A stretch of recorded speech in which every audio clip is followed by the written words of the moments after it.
Hello. Today I'm going to talk about empaths. So, if you're an empath, stick around. Would love to hear from you. And if you aren't an empath, also stick around because what I am explaining might help you interact with your potentially empathic partners or friends or coworkers in a much different way. Okay, so, all right, what is an empath? Let's start out with that. So, there's many different descriptions, and if you're an empath, you might describe it differently based on your experience, right? But I've been an empath since I was a child. A lot of times empaths we feel more, okay? A lot of times we might end up with someone as a partner who's an opposite of an empath. That happens a lot. I see this a lot. So empaths feel, okay? Meaning we feel things deeply.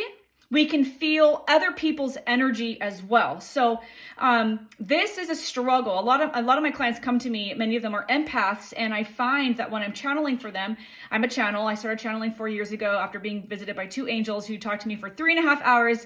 I didn't believe in any of this stuff before, and after they visited me, I started channeling and receiving psychic downloads for strangers in public and recalling the gifts that I had as a child that I put away because of the indoctrinated system of education that we all go through, okay? We all have these gifts to different extents, and they're wiped from us. Check out all my videos about the collapse of the 4 pillars and the glue that holds it together. Okay, moving on.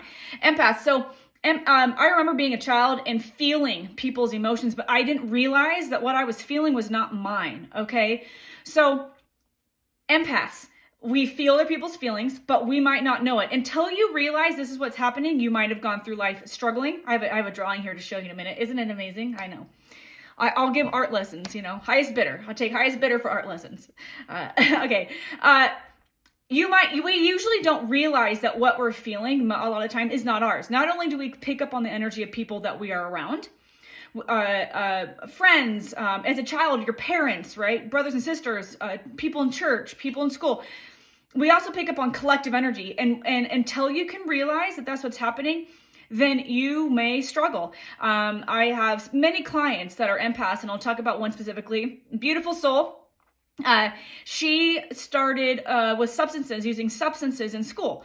Young person, right? Before she graduated high school, started with substances. And when I channeled for her, what my guides showed me, this group of cosmic beings that are here to help us on our human journey, channel this group of beings. They're amazing, absolutely beautiful. Always share the most beautiful guidance. You can check out the link in my bio to learn more about this. And if you want to work with me and my guides, you can check out more there. But what my guide showed me is, as a child, not only could she pick up on emotions, she was picking up on people's thoughts. And when somebody's words or actions did not match what she was feeling, it caused a lot of confusion, which when she was guided to substances, and this happens a lot, for empaths, we get guided to substances because it detaches us from that spiritual realm. Okay.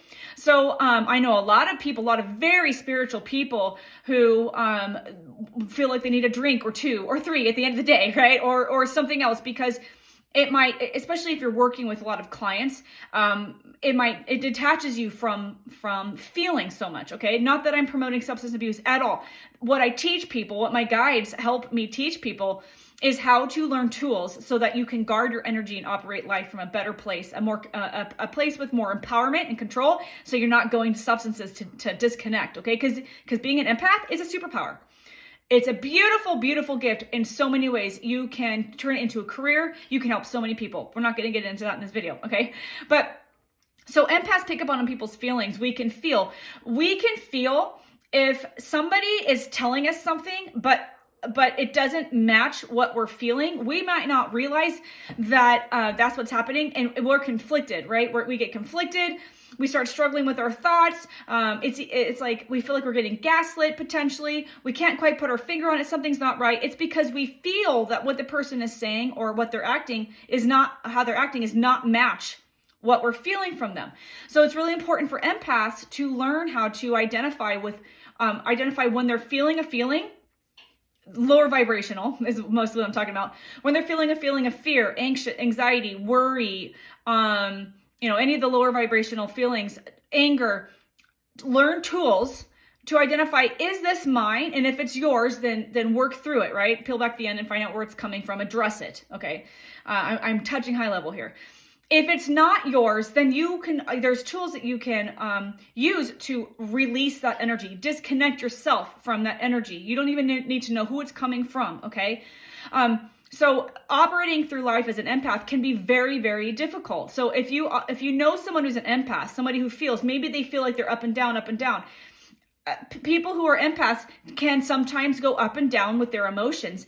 It might feel unstable. It might feel frustrating for a non-empath, but you have to understand that it's most likely because they haven't learned how to identify what they're feeling is theirs versus what they're feeling might be someone else's, and letting go of that.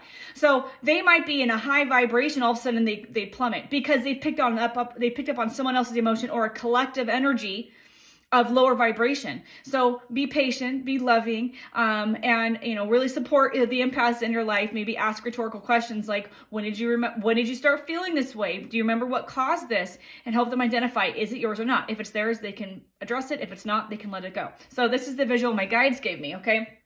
This is a non-empath. This is an empath. Non-empath, this is the way that it makes sense for me, or the way they showed it to me to make sense, to explain it to you. Non-empaths kind of have this boundary. This is not an aura, but we do have an aura. I'm not going to get into that in this video. You can research that on your own. But they have this like boundary that anytime somebody up here who's feeling down or sad, angry or sad, this person's crying, these are people in our arena, right? Somebody that at work or family member or partner. Anytime they're feeling down, this person, a non-empath, has kind of like a barrier up. They're not they don't feel that energy.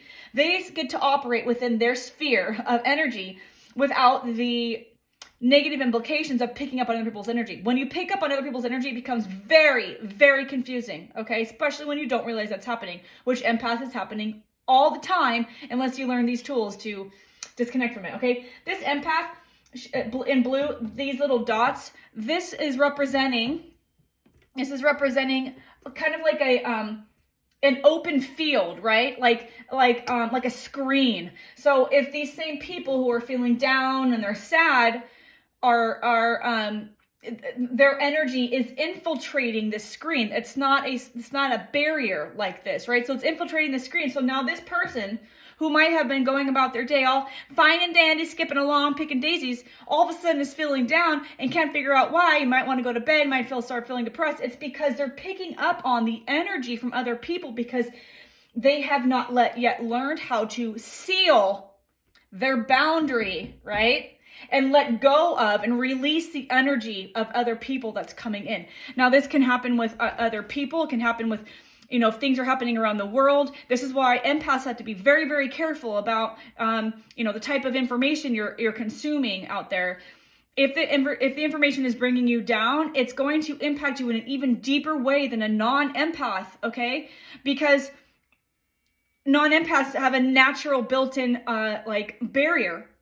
So it's very, very important that you remain with high vibe people, high vibe. You do not need to know everything that's going on in the world, right? You can envision there's things that you can do to have an impact on the world, but in a positive way without bringing you down and suffering, okay? The more you know about any chaos or anxiety or fear-based things, the negative chaos around the globe, if you don't know how to release the energy from that, then you could carry it for days and weeks and months, and it just builds up and builds up and builds up. And then there needs to be a purge, a release, right? And then protect yourself. This is what I teach people. I teach people these tools, my guides. They're just, it's a never ending flow of guidance and teaching and support and tools. So I hope this helps. Empaths, drop your comments below. I'd love to hear from you. Non-empaths, do you think you know an empath? Does this help? My advice for any non-empaths who are in relationships, maybe your child or your partner or your friends or your boss is an empath, understanding this hopefully will help you interact with them in a little bit different way and realize that if an empath is reacting in a heightened emotion, or you're feeling like they're going up and down, it's a lot of times something they cannot help because they're picking up on other emotions and they don't know what to do with it. And it's super overwhelming to be inundated with these emotions all the time and be carrying them around. So I hope this helps. Drop your questions and comments below, and I'll see you in the next video.